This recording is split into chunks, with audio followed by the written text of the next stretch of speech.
영국 유니버시티 칼리지 오브 런던의 탈리 샬롯에 따르면 인간은 중요한 결정을 내려야 하는 상황에서 과도하게 스트레스를 받게 될 경우 판단력이 흐려져서 합리적이지 못한 결정을 내린다고 합니다. The Journal of Neuroscience에 실린 그녀의 연구 결과에 따르면 대부분의 사람들은 재정적 결정부터 의료적 직업적 결정까지 항상 선택의 기로에 서 있으며 중요한 결정을 내리기 전에는 먼저 정보를 수집하고 검토해야 하는데 스트레스는 이러한 결정을 내리는 과정에 부정적인 영향을 줄 수 있다고 합니다. 스트레스 상황에 대응하는 방법을 명확하게 알아둔다면 샬롯 교수가 이야기했던 매일의 선택의 기로에서 보다 나은 결정을 내리고 우리의 삶을 더욱 좋은 방향으로 가꾸어 가는데 분명 도움이 될 것입니다.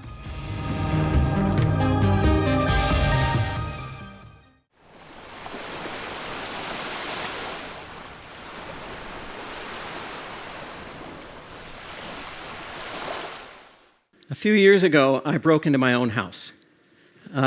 I had just driven home. It was around midnight in the dead of Montreal winter. I'd been visiting my friend Jeff across town, and the thermometer on the front porch read minus 40 degrees.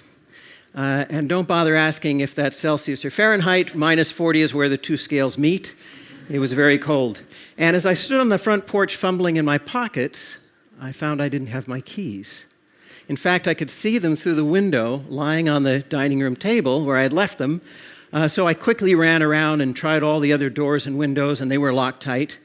I thought about calling a locksmith. At least I had my cell phone, but at midnight, it could take a while for a locksmith to show up, and it was cold. I couldn't go back to my friend Jeff's house for the night because I had an early flight to Europe the next morning, and I needed to get my passport and my suitcase. So desperate and freezing cold, I found a large rock, and I broke through the basement window, cleared out the shards of glass. I crawled through. I found a piece of cardboard and taped it up over the whole opening, figuring that in the morning on the way to the airport, I could call my contractor and ask him to fix it. This was going to be expensive, but probably no more expensive than a middle-of-the-night locksmith. So I figured under the circumstances, I was coming out even. 신경과학자인 데니얼은 스트레스 상황 하에서 두뇌가 어떻게 작동하는지 잘 알고 있었습니다. 우선 코르티솔이라는 물질이 분비되어 심장 박동수를 높입니다. 그리고 아드레날린 수치가 조절되면서 판단력이 흐려집니다. 그가 다음 날 아침 거의 한숨도 자지 못하고 일어났을 때 그의 머리는 걱정들로 가득했습니다. 창문에 난 구멍, 업자에게 전화를 해야 한다는 마음속의 다짐, 얼어붙을 듯한 온도, 그리고 다가오는 유럽에서의 미팅들이 바로 그것이었죠. 뇌 속에서 코르티솔이 가득 분비됨에 따라 판단력이 흐려졌지만 판단력이 흐려졌기 때문에 판단력이 흐려진 것을 몰랐습니다. 그렇게 그는 공항 수속대에 가서야 자신의 여권을 가지고 나오지 않았다는 것을 알게 되었습니다. So I raced home in the snow and ice, 40 minutes, got my passport, raced back to the airport. I made it just in time, but they had given away my seat to someone else, so I got stuck in the back of the plane next to the bathrooms in a seat that wouldn't recline on an 8-hour flight. Well, I had a lot of time to think during those 8 hours of no sleep. And I started wondering, are there things that I can do, systems that I can put into place that'll prevent bad things from happening? Or at least if bad things happen, will minimize the likelihood of it being a total catastrophe. So I started thinking about that, but my thoughts didn't crystallize until about a month later. I was having dinner with my colleague Danny Kahneman, the Nobel Prize winner, and I somewhat embarrassedly told him about having broken my window and forgot my passport. And Danny shared with me that he'd been practicing something called prospective hindsight. It's something that he had gotten from the psychologist Gary Klein, who had written about it a few years before, also called the pre-mortem.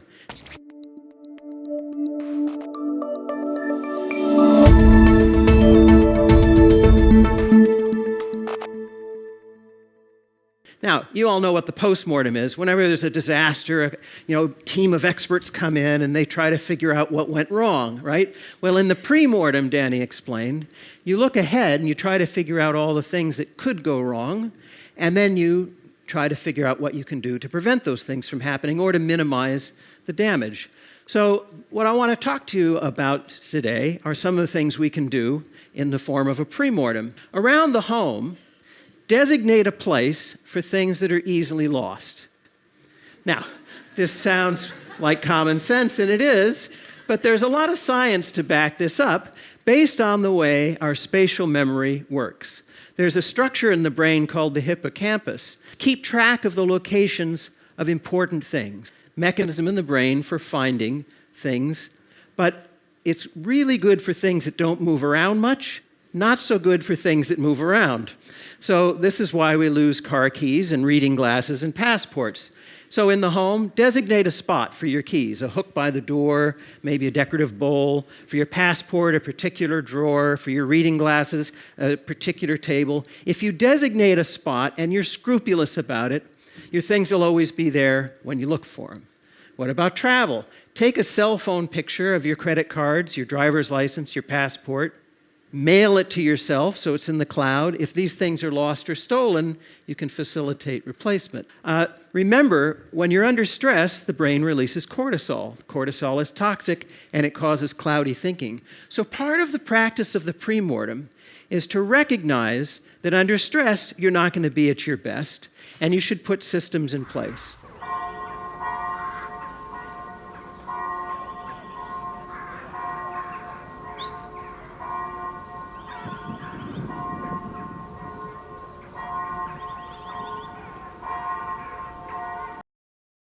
그럼 애초에 우리는 왜 이런 상황에 놓이게 된 것일까요? 시간이 지나갈수록 무엇인가를 자꾸 잊어버리고 생각이 잘 나지 않는 상황 말입니다. 인간 기억 능력의 한계와는 별도로 우리가 일상생활에서 겪고 있는 기억력의 감퇴, 그리고 이로 발생하는 판단력의 장애와 내적인 초조함의 상승의 원인으로 레비트는 기술 발달로 인한 정보 과잉, 인포메이션 오버로드를 그 이유로 들고 있습니다. 그에 져서 The Organized Mind, 정리하는 두뇌가 출판되던 즈음인 2011년을 기준으로 평범한 사람은 1980년도에 비하여 일상생활에서 5배나 많은 정보를 받아들이고 있다고 합니다. 이는 쉬는 시간에 175개의 다른 신문을 읽는 것과 동일하며 각 개인은 34GB 혹은 10만 개의 단어를 매일 처리해야 하는 상황과 같습니다. 이 정보에는 우리가 매일의 삶을 영위하며 해나가는 의미 있는 학습과 노동은 물론 매일 읽는 신문기사, TV와 스마트폰을 통하여 보게 되는 모든 영상들, 그리고 다양한 SNS 활동들, 버스와 지하철 등에서 노출되는 안내, 광고, 그리고 각종 미디어를 통해서 듣게 되는 풍부한 음악들, 그리고 섀도우 워크, 즉 기업의 서비스를 오프라인에서 혹은 모바일 어플리케이션을 통해서 받기 위해 우리가 스스로 해야 하는 여러 가지 기본적인 업무들이 다 포함되어 있습니다. 인간의 두뇌는 이렇게 많은 정보들을 처리할 수 있도록 만들어지지 않았지만, 그럼에도 불구하고 인간의 두뇌는 이러한 정보들을 처리하려고 합니다. 하지만 대가가 필요합니다. 신체적, 정신적 에너지가 자신도 모르는 사이에 과도하게 소모되고 두뇌와 마음은 피로한 상황에 처합니다. 그래서 처리된 정보, 즉 받아들인 정보 중 중요한 정보와 그렇지 않은 정보를 구분하는 것도 어려워지고 회상하는 것이 점점 어려워집니다. 이것이 당신이 자꾸 무엇인가를 잊어버리게 되고 잘못된 판단을 하게 되는 이유입니다. 그러면 우리는 어떻게 해야 할까요? 다양한 대처 방법이 있겠지만 기본적인 해결책은 정보에 대한 노출을 줄이는 것입니다. 예를 들면 이런 것들입니다. 스마트폰은 반드시 정확한 목적을 가지고 사용하십시오. SNS 사용 역시 마찬가지입니다. 가능한 만큼 사용량과 빈도를 줄여보십시오. 길을 걷고 있나요? 이어폰을 빼고 걸어보십시오. 운전 중인가요? 아는 길을 갈 때는 차량 내비게이션을 끄고 가는 것도 좋습니다. 불필요한 서비스는 아예 신청하지 마십시오.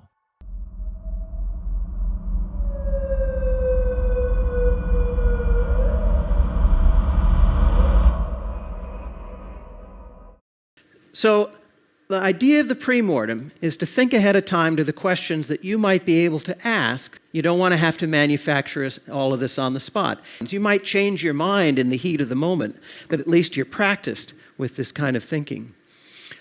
Remember, our brain under stress releases cortisol. And one of the things that happens at that moment is a whole bunch of systems shut down. Unfortunately, one of the things that goes out the window during those times of stress is rational, logical thinking, as Danny Kahneman and his colleagues have shown. So we need to train ourselves to think ahead to these kinds of situations. I think the important point here is recognizing that all of us are flawed. We all are going to fail now and then.